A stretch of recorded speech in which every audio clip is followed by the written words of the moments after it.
ਮੇਰੇ ਵਾਲਾ ਫੜ ਦੇ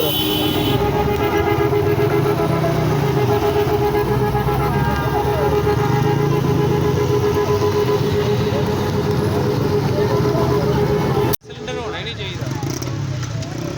ਯਾਰ ਜਾਨੀ ਤੇ ਚਾਂਦ ਨਹੀਂ ਹੋਇਆ ਕੋਈ ਪਤਾ ਨਹੀਂ यार फटने नहीं है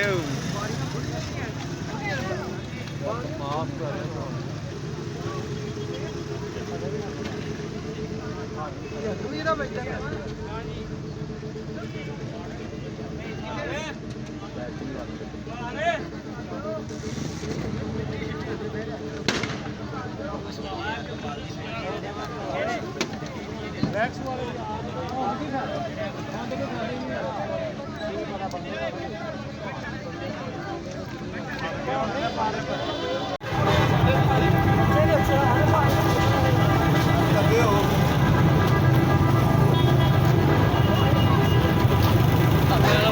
अपने हम पहला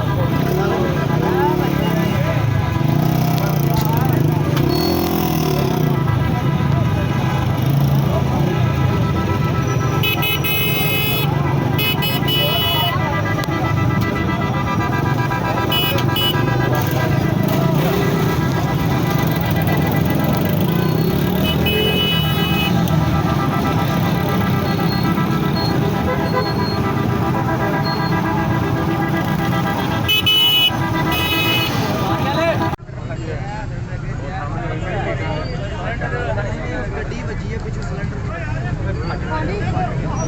ਆ ਸਾਹਮਣੇ ਆ